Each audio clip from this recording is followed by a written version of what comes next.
Di dunia ini, kata Allah, mulai Nabi Adam sampai kiamat, nggak ada yang bisa menandingi kekuatan kalimah. Kalimah itu kata-kata. Nggak ada yang bisa menandingi kata-kata. Misalnya Anda nge-grab, berangkat, istri cuek, berangkat cuek. Itu beda dengan ketika meskipun satu kalimat. Wes Pak, muga-muga dilindungi pangeran, mugi-mugi jenengan selamat. Itu menjadi teduh dan semangatnya luar biasa, karena kayak mendapat support. Jadi kira-kira kalimat itu hubungannya kita dengan Allah. Fatihah itu seperti itu. Kamu melafadzkan satu kata-kata yang dibenarkan langit bumi, dibenarkan aras, dibenarkan malaikat, dibenarkan semua penghuni di dunia ini. Sehingga itu efeknya luar biasa.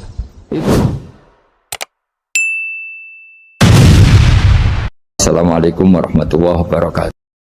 Selama ini Anda sudah baca, tapi mungkin hanya rutin saja. Kenapa rutin? Jadi barokahnya ngaji ini kamu punya kekuatan atau punya semangat membaca, karena ini surat yang luar biasa. Ibarat gini, kalau sampean tanya, saya juga sering mikir, masa Gus hanya surat kok punya kekuatan seperti itu? Di dunia ini, kata Allah, mulai Nabi Adam sampai kiamat, nggak ada yang bisa menandingi kekuatan kalimah. Kalimah itu kata-kata. Nggak ada yang bisa menandingi kata-kata. Misalnya Anda nge-grab, berangkat, istri cuek, berangkat cuek. Itu beda dengan ketika meskipun satu kalimat. Wes Pak, muga-muga dilindungi pangeran, mugi-mugi jenengan selamat. Itu menjadi teduh dan semangatnya luar biasa, karena kayak mendapat support.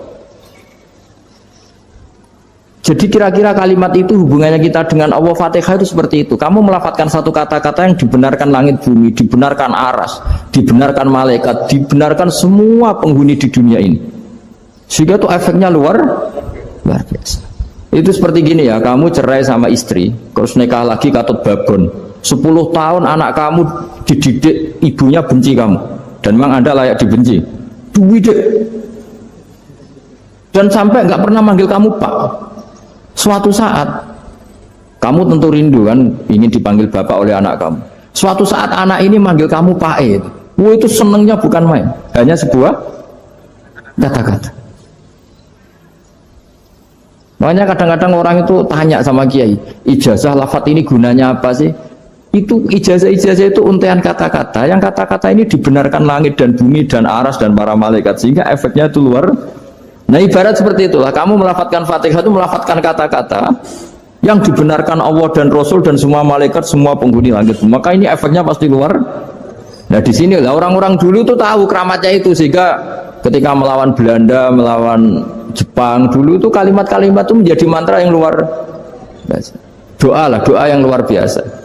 Tapi di era modern karena orang sudah tidak ngerti itu, dianggap itu mantra, jimat, khurafat, bid'ah, waduh ribet menemal. Sebetulnya tidak seperti itu. Memang kata-kata ini kekuatannya luar biasa. Sama kesakitan hati kamu juga karena itu. Ngojek wangilan. Lha apa di bojo kok kowe gagah tok kere. Wah, iku seling terus mesti. Padahal kalimat itu kan tidak melukai secara fisik, tapi apa kerjanya sesuk saras-sarasen. Karena terus dengan pengadilan seperti itu kan, ngapain kerja demi perempuan yang seperti ini? Lagi-lagi kata-kata ini luar. Nah bayangkan kalau kata-kata itu adalah kalimat yang diajarkan Allah lewat Rasulnya, lewat malaikat Jibril. Kayak apa kekuatannya? Nah kira-kira Fatihah itu gitu. Kalimat yang baik, kalimatan thayyibah diajarkan oleh Allah dan Rasul, kayak apa kira-kira kekuatannya? Pasti luar biasa. Wong support yang dikatakan istri kita, anak kita aja luar biasa, apalagi ini support yang diajarkan Allah dan Rasul. Ya makanya saya mohon kalau baca Fatihah, baca kalimat-kalimat thayyibah ketika sholat itu dijiwai. Ya misalnya Rabbana lakal hamdu mil'us samawati wa mil'ul ardi wa mil'u ma syi'ta min syai'im. Engkau zat yang layak dipuji, dan pujian ini memenuhi langit dan bumi. Karena kita tahu nggak ada sejengkal di alam raya ini kecuali di situ ada rahmat Allah. Misalnya kamu bisa lewat sampai rumah saya, kamu mungkin anggap biasa saja. Coba kalau ngalami likuifaksi, tahu-tahu bumi ini ambles, bisa ngelewati yang likuifaksi itu luar. Tanyakan orang pernah ngalami likuifaksi di Sulawesi, itu melihat bumi bisa diinjak nggak ambles itu. Wah luar, sama nggak ngalami itu sehingga lewat bumi ya biasa aja. Coba kalau ngalami, seperti tidur, biasa aja. Coba kalau ada gempa, bahwa bumi tenang ini sudah nikmat yang luar biasa. Masa kamu ngakui nikmat nunggu digituin? Ya kan? Nah, makanya baca Fatihah dijiwai lah, bahwa ini kalimat yang luar biasa. Nah, saya teruskan ya. Warwa Muslimun fi sahihihi an Ibnu Abbas radhiyallahu anhuma annahu qala bainama Jibril alaihi salam qaidun dan Nabi sami anaqidan min fawqi farafa'a ra'sahu faqala hadza babun minas sama futihal yawma lam yuftah qaddu ilal yaum fanazala minhu malakun faqala hadza malakun nazala ilal ardi wa lam yanzil qaddu ilal yauma fasallim waqal absyir binuraini qad uti tahuma lam yu'tahuma nabiyyun qablak Fatihatul kitab wa khawatimu suratil Baqarah. Jadi suatu saat Jibril ini jagongan kira-kira gitu sama Rasulullah. Tahu-tahu langit itu gemuruh. Karena langit gemuruh kata Jibril terus semuanya ngangkat kepala ke langit. Ini pintu langit baru ini dibuka, yang sebelumnya tidak pernah dibuka seperti ini. Turunlah malaikat, yang malaikat ini pun malaikat spesial, yang nggak malaikat murahan lah kira-kira gitu, yang nggak pernah turun ke bumi kecuali juga saat itu, dengan penyambutan yang luar biasa, dengan semuanya tidak pernah terjadi, hanya karena bahas surat Fatihah.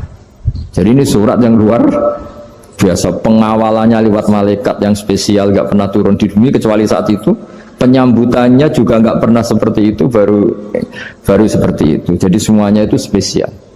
Nah, kenapa ini spesial? Karena di situ ada isi puja-puji kepada Allah Subhanahu wa Ta'ala. Ada ikrar kita, alhamdulillah rabbil alamin, ar-rahmanir rahim. Ikrar ini penting. Kalau contoh paling gampang gitulah. Kamu punya istri selama ini cerewet terus.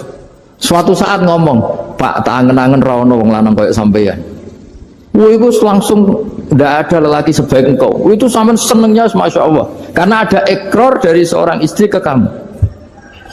Nah, bayangkan kalau ikrar kita sebagai hamba diakui oleh Allah Subhanahu, maka ikrar ini akan dicatat sebagai kebaikan kita yang kita panen nanti di akhirat. Karena ada ikrar. Kita ikrar bahwa alhamdulillah rabbil alamin. Kita ikrar ar-rahmanir rahim. Kita ikrar maliki yaumiddin. Kita ikrar iyyaka na'budu wa iyyaka nasta'in. Sampean misalnya jadi orang Indonesia, ketemu orang Indonesia yang makmur di Jerman, terus lupa Indonesia. Kamu orang Indonesia? Enggak, saya enggak orang Indonesia. Mangkel gak kira-kira? Mangkel. Karena salah ikrar kan gitu.